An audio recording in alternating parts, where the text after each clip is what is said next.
Hi everybody,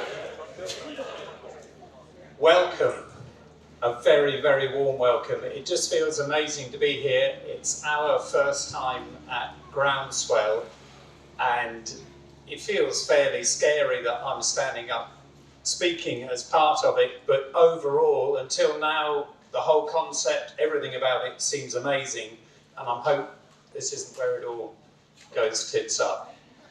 But I just want to give you a little bit of context about Piper's Farm. I think the title is The Piper's Farm Mission, and I want to try and give you a little bit of context and then take you on a journey, sort of something of an insight into the journey that we've been on. Not all the pitfalls, not all the rocky bits. I'm going to write an encyclopedia one day about the mistakes we've made that's going to make Encyclopedia Britannica look like a small paperback. We've done all of that and been on an amazing journey, so I'll try and share some of that with you. But just I brought one or two props along to try and help me to remember what I should be talking about, but also to give you a bit of an idea. And really, the Piper's Farm journey possibly started with my great-grandfather, who in 1870 opened his first shop in Atlantic Road in Brixton. And it was the time of the Industrial Revolution. And all that mass migration into the city left people very short of food. And he saw his opportunity.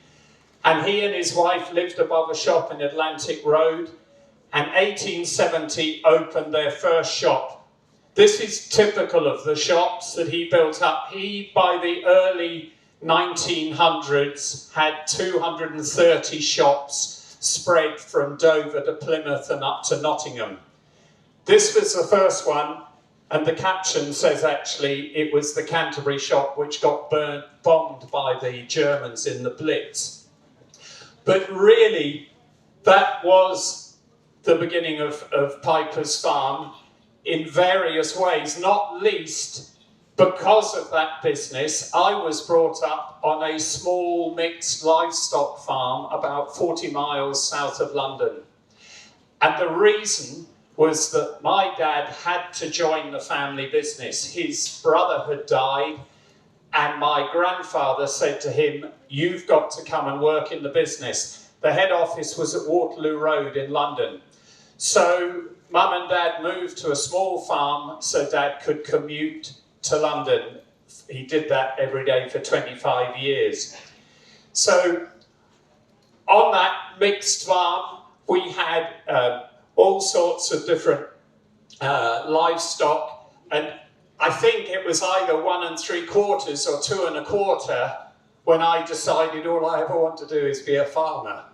Just happy as anything in amongst the pigs and everything that went on the farmyard. Fast forward, I met Henry at Y College, no longer sadly, but the part of the University of London. We did a degree in agriculture.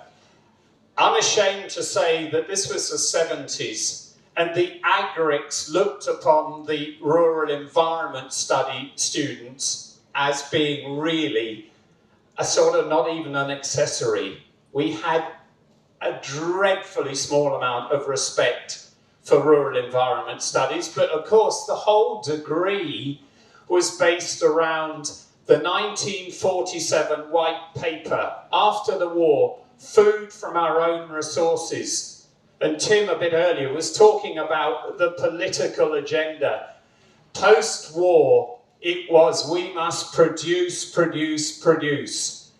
And so our whole degree course was centered around that, and therefore probably we sort of can excuse ourselves for not having sufficient respect for the environmentalists that were at the uni. But everything, as I say, was focused on food from our own resources. After uni, and this is for a different talk another time, I said to Henry, I've got to go to Australia, to the outback, and just grow up. And she said, how long are you going for? And I said, well, I don't know really, depends how long it takes me to grow up, but it might be 2 or 3 years. And she went to work on a dairy farm on Dartmoor, and as it turns out, one of the other students at Y College clearly fancied Henry a hell of a lot, and not long after I'd taken off, he rushed to Devon and said, "You must be so sad, let me look after you for while he's away."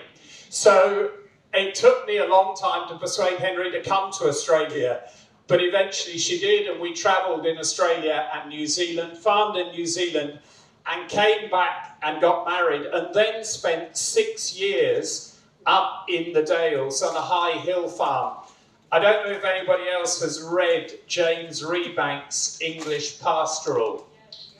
Absolutely a mega book, but not least because it rang so many bells for the time that Henry and I had up at Radle. But really significantly, that was a high hill farm where the political drivers were pushing us to increase productivity. So when we arrived on the farm in 1981, there was a farm and horticulture development scheme in place.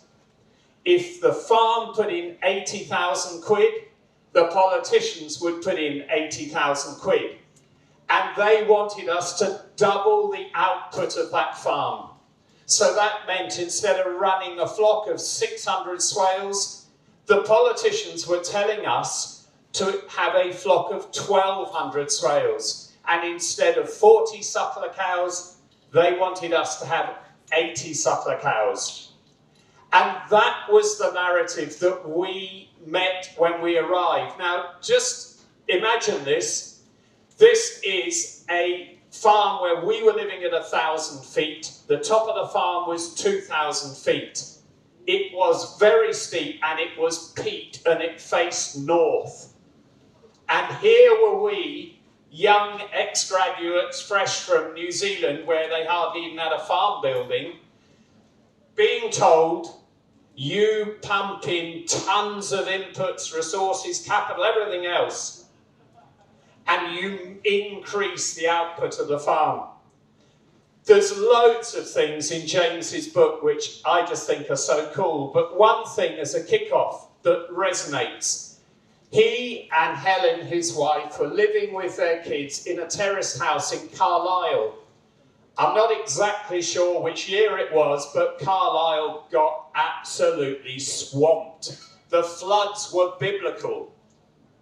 Now, we can resonate with that, because part of this FHD scheme at Radle was to grip the peat moorland. So an amazing header moorland between 1,600 and 2,000 feet, we mechanically put channels into that peat to drain it. 400 acres of Sitka spruce was planted on a hillside, not vertical but not far off. They were all planted in straight lines up and down the hill. Every row of trees had a channel beside it. And all of these channels led into Radle Beck. And we knew when it rained like hell, and it was, we had 85 inches of rain up there at Radle. We knew when it rained hard at Radle, on the news in 3 days' time would be flooding in York. So we literally were involved in a concerted effort to cause massive environmental and ecological degradation. So that was quite a formative experience for us. But James also in his book talked about someone called Lucy from the River Conservation Trust who came to Matterdale and said, you know what, I'm going to try and help you to see a different way of farming this landscape, where we're going to look after water and hopefully we're going to stop flooding families in their houses in Carlisle. But one of the other things that James talks about so powerfully is he has learned that there's no such thing as a macho individual farmer. Farming is about community, and by God, we learnt that. It was a one-way road into Radleside. And when it snowed, the roads would fill in between the stone walls, 8 or 10 foot deep. We'd be cut off for weeks. But by goodness, you really learn to respect your neighbours and everybody else in that dale. Everybody knew you needed to be part of a community. But the other thing we learned, and it was a really important lesson on the Piper's Farm journey, nature was boss up there. The politicians could tell us that we should double the size of the flock and the size of the suckler herd. But we put in fences and we created something called the New Peace. And it was an amazing tussocky moorland on that farm. It was renowned across the north of England as one of the best mossing fells. A mossing fell is where the tussocks of Molinia and Nardus in January have a little seed shoot that starts to emerge in the base of the tussock, protected from the winter. Well, the swaledales that were hefted to that moorland knew to nuzzle into the tussock in a blizzard in January, and it was 16% protein. It was rocket fuel. And that was how the native natural landscape was in balance. But of course, we were being paid to stick a fence across the bottom of our low moor and create the New Peace. And then a blizzard came, 1985. It was biblical. On the high moor, you couldn't stand. Literally, the wind flattened you. So there was nothing we could do. But those generations of Swaledale ewes that were hefted to that moor, they knew where to go. And they followed the sheep tracks around the hill, knowing that when the wind was as powerful as it was on that night, they could find shelter in the particular corner of the moor they headed to until they met this bloody fence. We found 60 frozen sheep in a lump 6 weeks later when the snow thawed. It was a really, really hard lesson, but Henry and I left Radle after 6 years because the farm was sold. But we took with us two very powerful lessons. In farming in a landscape as tough as that, you need community. And also, in a landscape like that, nature is boss. But we went back to this small family farm that I'd been brought up on in Kent. And my dad, when he joined this family business in 1952, had discovered that chickens were eaten once in a blue moon. And he heard that over in the States, the politicians were doing the same as in this country with food from our own resources. They were starting to industrialise food production, particularly protein production. And so my dad brought back from the States in 1953 the beginnings of industrial poultry. And a little prop here gives me a bit of a reminder. Here are the sheds on this small farm. My mum, who is 95, now sleeps in that shed at the top there. We have converted it for her. It's hopefully very comfortable, and she's great because she said, I am so lucky. I'm living where I've lived for 65 years. And so that's where she sleeps. But this is a picture of Mum and Dad's first poultry processing operation. There are a couple of things to note. The first is their wooden crates. They must have weighed an absolute ton.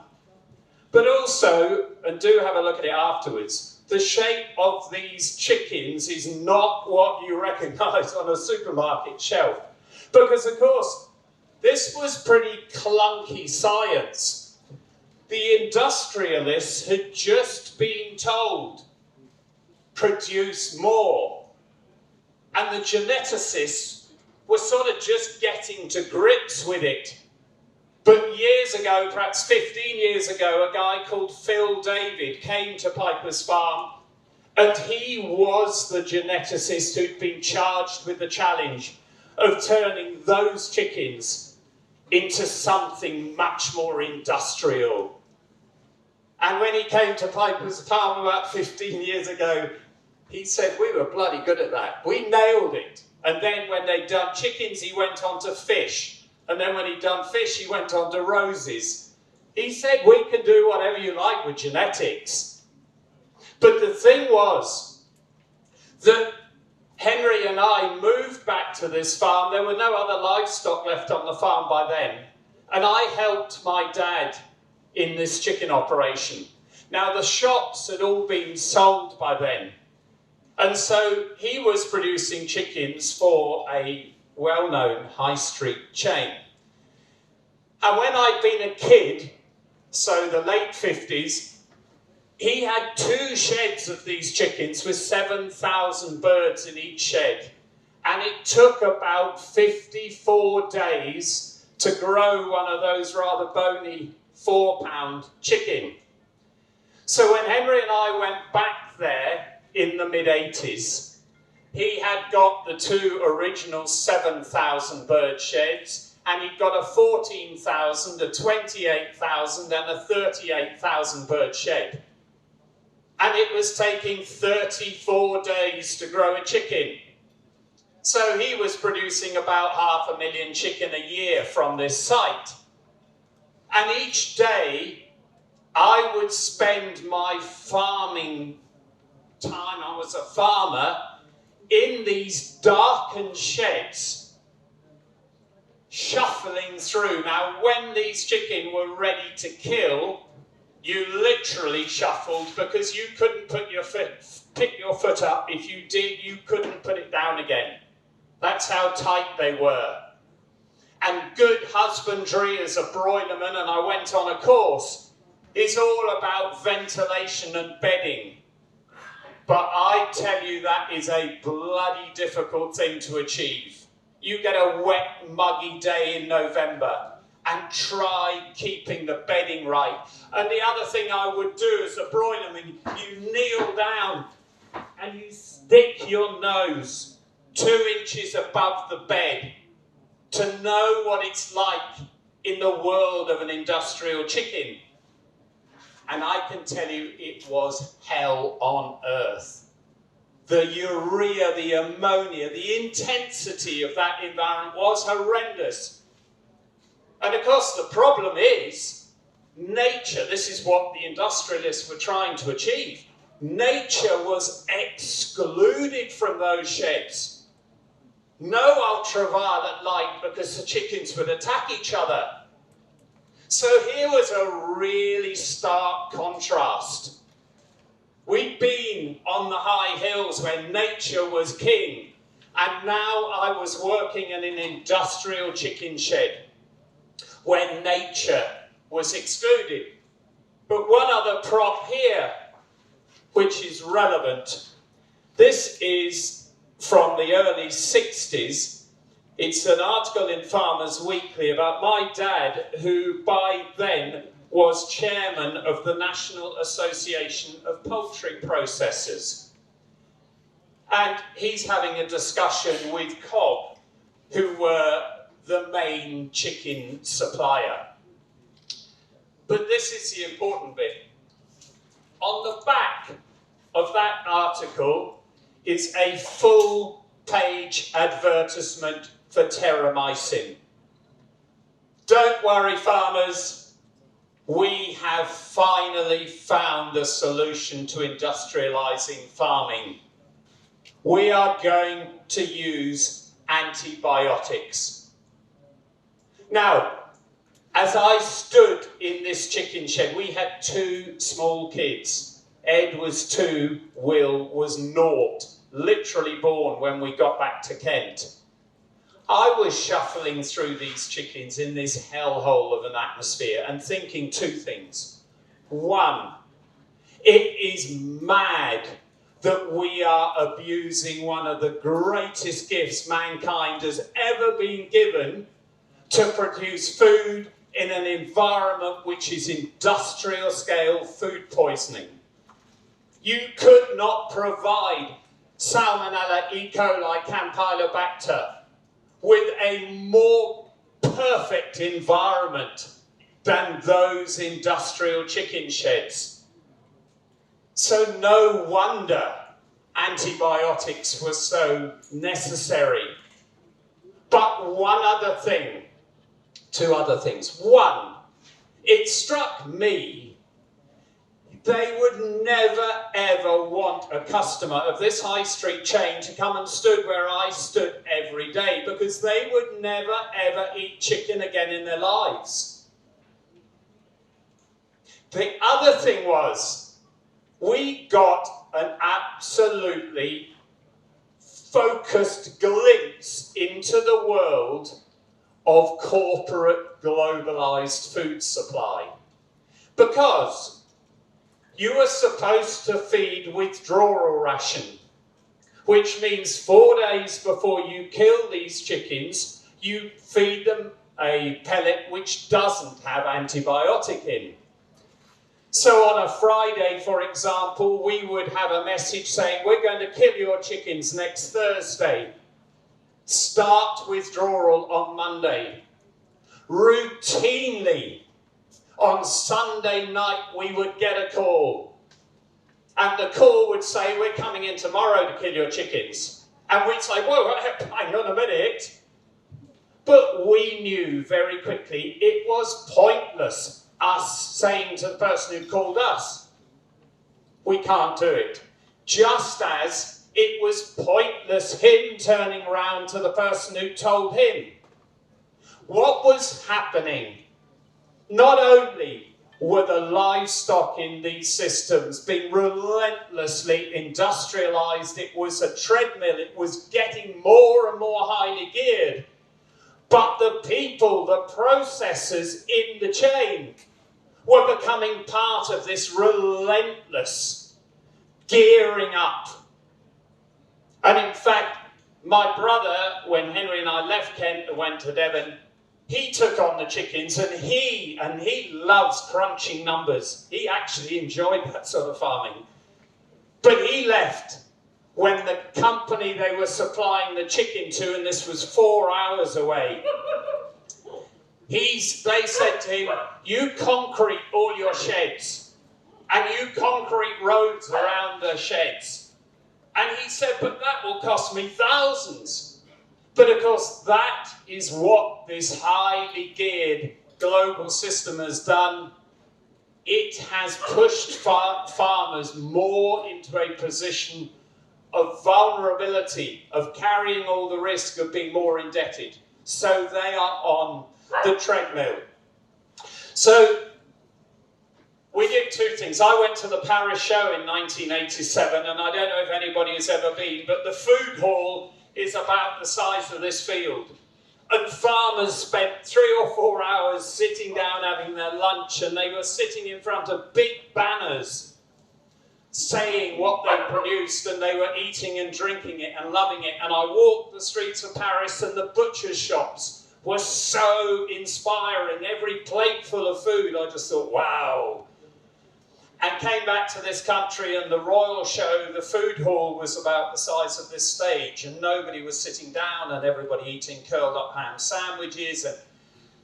And the butcher shops I didn't feel inspired by. I thought they were sort of for yesterday's market.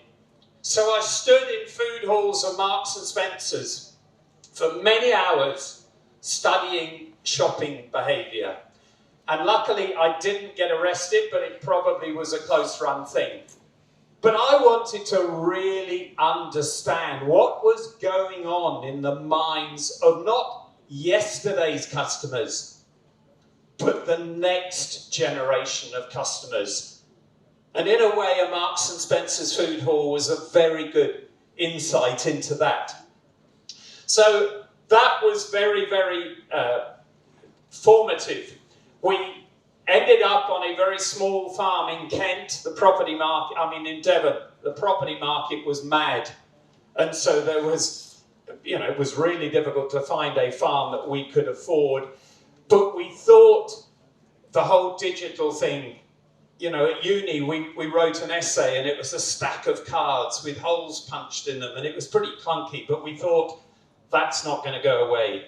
So we wanted to locate somewhere where there was good quality of life because we thought people would move there and become part of that landscape and they wouldn't have to work near London, as it were. But we found a farm just north of Exeter. But the most important thing was that we were back in a landscape where there were smaller scale family farms. So when I'd been a kid in Kent, all the neighbours were small farmers and I'd walk 50 yards up the road to Jeff who milked 12 jerseys and get milk out of the churn. But the landscape was full of smaller farms. They'd all gone by the mid-80s. So we needed to go somewhere where these family farms really were still entrenched. And that certainly was what we found in Devon.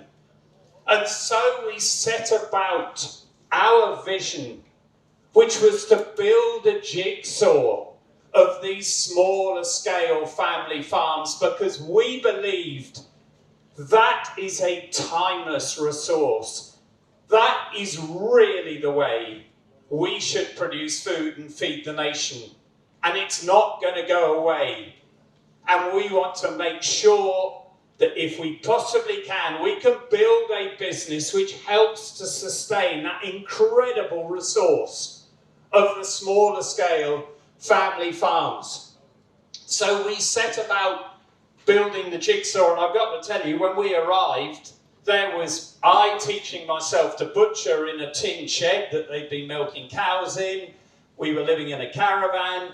Henry and I were doing everything, but we were doing the farming on our 50 acres, trying to work out the link between what we did on the farm and what impact it had on eating sensation. So I was teaching myself to butcher the French way, but with a frying pan beside me. So it was quite simple. The great joy of continental butchery is you take carcasses apart muscle by muscle. So with different breeds, with different age, with different length of hanging, all of that, we could try it all. And we worked out what was Piper's Farm beef. And it wasn't difficult. It was going to be one of the native Devon breeds, either Red Ruby, the native North Devon, or the South Devon that the locals would say belongs south of the A30. One night, I ended up on the floor of the butchery under a forequarter of South Devon beef, and I vowed never to butcher South Devon again. It's just too big. The Red Rubies are smaller. So then, but you can imagine, the neighbours thought, well, there are some real nutcases landed in Devon. But the thing was, we wanted them to be part of the jigsaw. We wanted to inspire them to work with us. And it's very difficult at the start because we killed 6 chickens every other week, and we killed 1 bullock a month, and we killed 6 lambs maybe every week. But I can tell you, it took the whole of that month for me to do the butchery. I wasn't that quick, but it was a case, it's so small, it's really difficult to inspire a family farm to be part of it when A, they think we're nuts, and B, the scale is tiny. But one sort of very defining moment was after we'd been there not many years, the father of a young guy who was farming a National Trust farm just about 3 miles away, came to the farm and he was almost in tears, and he said, Malcolm and Kay have been told their farm isn't big enough. They're only milking 70 cows, and so their tenancy is going to get amalgamated. And he said, can Piper's Farm do anything to help us? And so it was over the next 10 years. Malcolm and Kay, they produced chickens for us, they produced pigs for us, they produced lamb. We had a shop in Exeter for 23 years, and all the eggs, about 60 dozen eggs a week, came from Kay's hens, and we sold the eggs. And over that 10 years, it kept that 70 cow dairy herd and that farm going. And then thankfully, the National Trust started to see sense and say, hang on, we really, of all people, should be looking after those smaller family farms.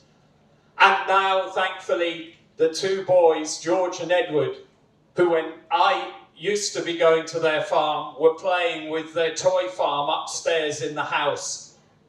And they would often say to Malcolm, come out, say, Dad, you got your silaging done yet? And of course it was just a really difficult time, and he'd say, not yet. And George and Edward would say, well, we sorted ours, they're all stacked in the barn. It was this most amazing farm stretching most of the upstairs of the house. But the point is, George and Edward are taking on now. And thankfully, they played that part in the journey of Piper's Farm. And I hope in a couple of months' time, we start selling the milk from their 70 cows online.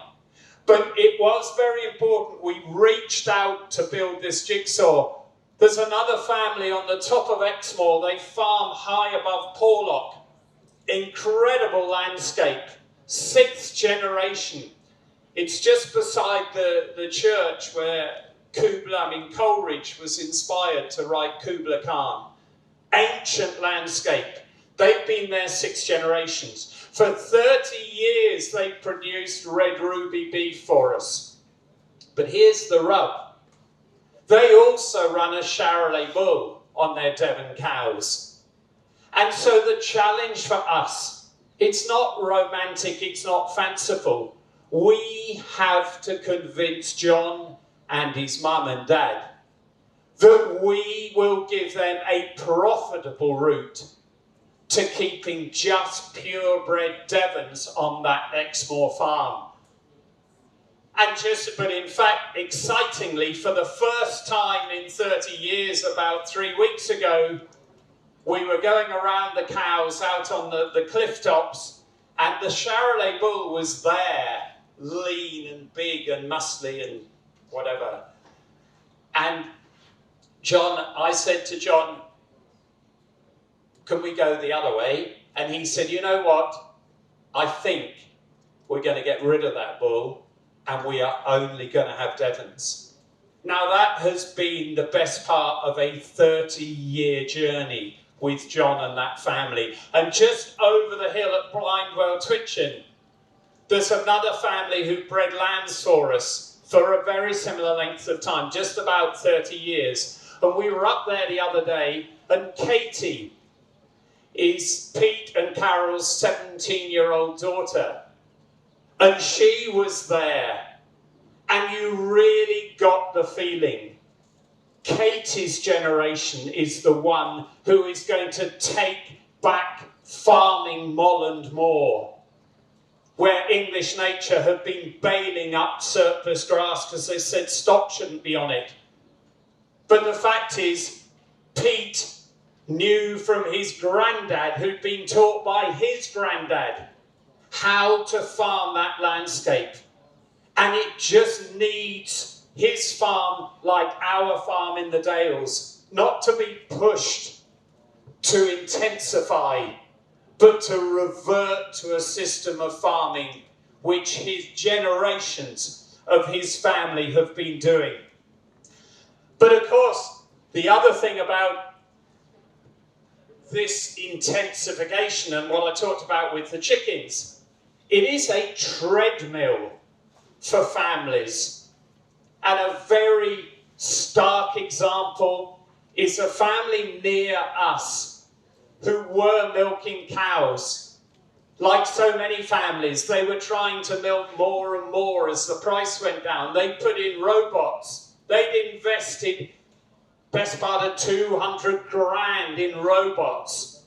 And then TB hit and the price of milk was 22 pence a litre and they quit. Both boys left the farm. And it so happened, we said to a neighbour who'd been rearing lambs for us for 10 years, Mervyn, we need to set up another pig operation. Do you know anybody who might be able to do it? And he said, funnily enough, I do.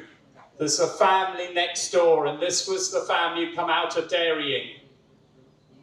And they had been on that treadmill, but they had finally given up the fight. And that's a 300-acre farm on amazing Red Devon land just east of Columpton. And that farm was like a ghost town. They were so demoralised. Well, now they produce 1,000 pigs a year for us, outside every day of their lives. They produce 750 turkeys, and this year coming they'll produce about 450 lambs. Both boys are back home. That's 4 families earning a living off that farm. Now, one of their main cash crops that carried on when the cows had gone was fodder beet. And so we've said to them, let us build a pig system around your fodder beet. So when the harvest has been through the field, the pigs go in. There is not a mouthful of food left in those fields. And the pigs have utilised the nutritional value. And now, and this is about 8 years in, they're starting to think, how can we produce everything the pigs eat? So they were growing some corn that they then sent to Devon Grain and paid storage on it. And then the local family feed mill that's been going 150 years, they turned their grain into cake that went back to the farm at 280 quid a tonne. But the barley had gone off the farm at about 120 or something. And they are beginning to say, because Piper's Farm gives us a guaranteed price for those pigs, we have none of the roller coaster risk. We can start to crunch the numbers on growing our own grain, putting it through the pigs, but also making certain they fully utilise all of the resources that family farm has. And what's great, and this thankfully is down to young blood in our business, social media, and that's where Will and Abby, as I say, they manage that end of things. But here's a little just prop I want to grab. So this is a bit of the saddleback bacon. It's off Mark and John and David's pigs. So grown to about 32 weeks outside, 80 kilo carcass. We brine it and air dry it, smoke it over fresh cut oak chips from the local sawmill. But that, Henry and I cooked the other day on fire pits for an after wedding party. Anybody support Exeter City here? Well, okay, it's the greatest football club in the world, and Matt is the manager, got married the other day, and he said, would we do a feed for an after party? And we just slow cooked a lump of that on the fire pit for hours and hours. And late on in the evening, there were all of his footballing mates around the fire pit eating that, and they just weren't saying anything. They were just going, oh my God. And that is so amazing for us. But what's also amazing is thanks to the digital world, Will and Abby make sure that goes on Instagram.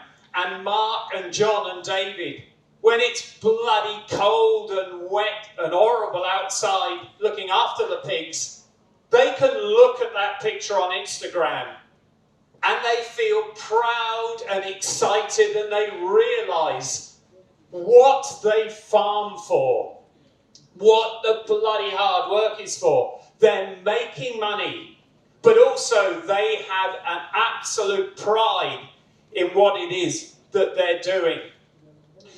And Henry and I, as I say, we started out and learning to butcher and all of that, but on our journey, we had, if you like, an epiphany moment. One of the other props here.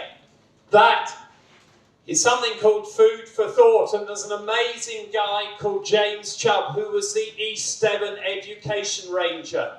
And he came to our farm about 10 years ago and said, I want to produce classroom material for Year 8 students. And so he did. They made this, they made a DVD.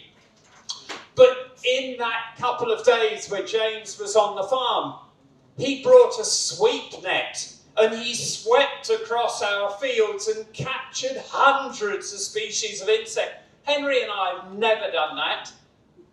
And maybe those RES students at Y would have said, well, of course you'd do that. But we hadn't had that. We hadn't had the capacity, perhaps. But this led to such an exciting journey because thanks to James, he said, surely you go to the Oxford Real Farming Conference. We'd never been, but we went about 6 years ago for the first time. We were blown away. So cool that we met Abby Rose from Soil Mentor, and we got the app on our phone and we started digging and we started counting earthworms. And then we caught up with Ian and Celine at Cotswold Seeds, and they now do that incredible venture at Farm Ed. It is so where the future needs to be, the whole thing around education. But of course, thanks to James and thanks to Abby Rose, of course I was going to bring this, because this is the most important part of our farm. And what's mega is the herbal lay mix in the top is thanks to Ian and Celine and the amazing work they do. But then also, of course, I was going to bring this. Because this, thanks to all those guys who are now teaching us about dung beetles and the millions of species that depend on us farmers to nourish and nurture the soil, which is just the most incredible resource on the planet. By God, do I get excited by these. And so it is that Henry and I are taking the Piper's Farm journey of learning and learning and learning. There is so much that we have yet to learn. But we now have about 40 family farms who are part of this jigsaw. And so not only are we these days able to offer them bigger scale, but we're also able to say, come on the journey with us. And it takes time. You cannot say to farming businesses, particularly farming businesses that have been in families for generations, well, flick a switch. Just discard everything you've been pushed to do for the last 30 years and do this. But we genuinely believe if we can develop profitable day-to-day farming, then we can start to have these other conversations with them, and we can start to go on a journey that will lead. Well, Henry, she's working now with the FFCC, Food Farming Countryside Commission. And the objective is a 10-year transition to agroecology. And it's an incredibly exciting objective. And we believe it is possible to achieve that, but we feel it is about going on a journey and going on a realistic journey. But one of the other things that we've come across at Farm Ed when we were up there with Ian was Sally Bell, and there are lots of Sally Bells in a way out there now. They are health specialists who are starting to say in the farming community, you guys need to be part of our industry. And it was very interesting on the weekend, coincidentally, Henry and I were asked to go and see a 700-acre family farm in Gloucestershire.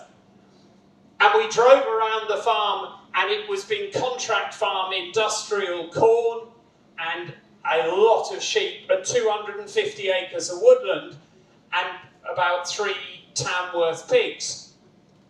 And the dad ran an engineering business. And we drove around the farm and they said, could we grow chickens for you? And we just said, no way. I can't think of a worse place to grow chickens. There are so many woods, there's no air movement, the foxes will just go bananas.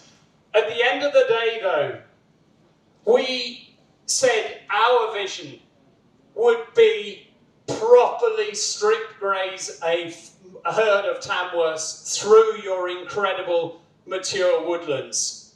Don't let them wreck it, but let them harvest all the nutritional value on the forest floor, because that's what pigs are good at.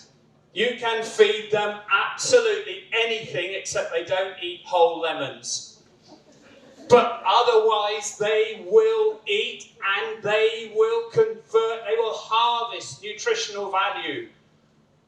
And there were all these woodlands for them to work their way through. And we said to them, look, Mark, come down to Mark's farm. He uses 1 strand of electric wire to manage all his pigs. It's so simple. Just move it through your woods and coppice the wood, because that is something we've learned, and we sell a lot of it online now. Proper charcoal. My God, I never realised how dreadful most charcoal is and how full of stuff it is.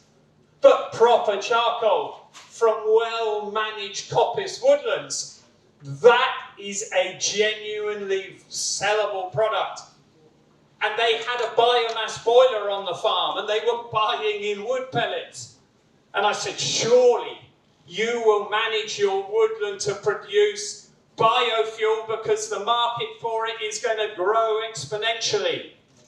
And then, incredibly excitingly, Arthur, who was the dad, said, well, my engineering business is about gas capture. I capture gas from waste processing plants. And he said, you know what? We could make charcoal. I will capture the gas and turn it into electricity. Genius. But right there was an example of what the next generation of farm and landscape businesses are going to look like. And also, really excitingly, one of the sons had a girlfriend called Lydia who was a psychologist, and her mum's a psychotherapist, and she wants to become one. And we started talking about gut biome. Back to this boy here. We talked about the billions of bacteria in our guts. We talked about the massive impact that had on our physical and mental health. And her eyes lit up. And she realised how her whole career could start to embrace farming and food as a vital part of mental health. And so it is that we have this amazing opportunity to go on layering businesses, enterprises. It's completely the reverse of what Tim was talking about earlier. These industrialised corporate giant models, that's not farming. Farming is about community. But it really, really is also about the market. As farmers, we should never, ever produce anything without knowing where it is going to be sold and what its value is. Sam at Tor River Dairy an amazing Channel Island herd, produces this milk which reminds me of the stuff I used to get out of Jeff Wicks's churn 50 years ago. But that is knife and fork milk. That is seriously good food. So we know we can sell that to our customers online. Because the fact is, we had a shop in Exeter for 23 years, and one of the most rewarding things about that was that I know our customers do not necessarily have a lot of money. They are just smart enough to have worked out, on my budget, I am going to shop wisely. We would have customers who'd come in every week and they might only spend £5 on chicken carcasses, but they knew that would produce real food to feed their family. That's what value for money is about. What we try to establish is not fashionable. It isn't a sort of movement. It is just timeless common sense. And what Lydia discovered was, and what is so exciting as a future for our industry, people are increasingly going to make the link, the direct link between what they stick in their mouth and their health, their physical health, their mental health, and everything in between.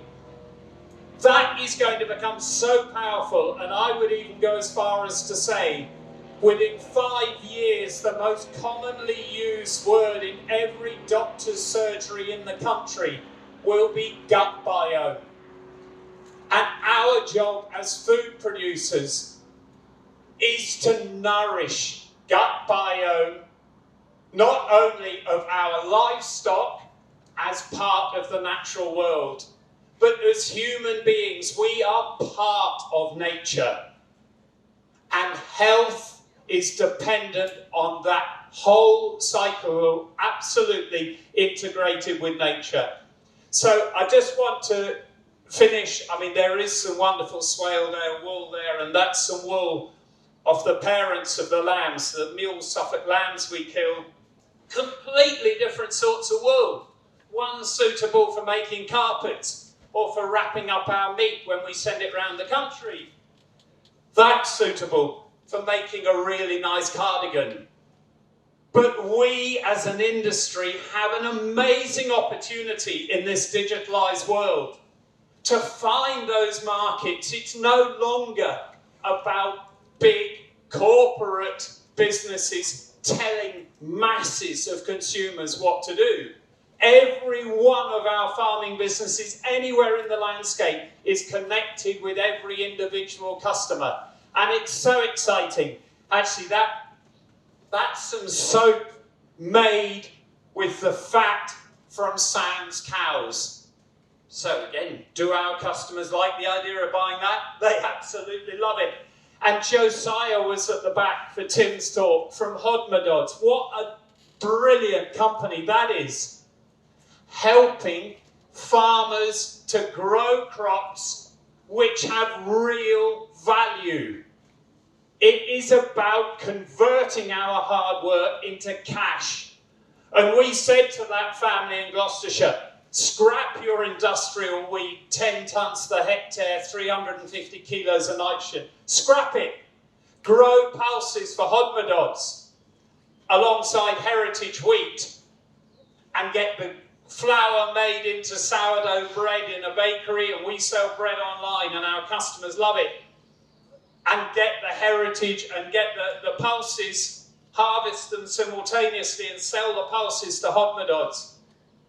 It's an incredibly exciting world, because whereas my granddad, his was an industrial revolution world, I often think if I said to him, would you be interested in being in everybody's pocket 24/7, he would take my arm off. But what is also really exciting, who would have thought that James's brilliant books would be bestsellers, or would be Book of the Week on Radio 4. This is absolute gold dust. In it, James is describing a living, working landscape that is what Radelside hopefully will become. But it gives hope. The discussion is being had. The market is going to grow massively. And the one thing maybe what Tim was talking about in answer to a question earlier, how can we change the mindset of the policymakers? Our experience from Radel is don't rely on the policymakers to get the market. Do rely on those discerning customers who increasingly are going to drive change from the bottom up. And for Henry and I, after 32 years, that feels bloody exciting. Thank you.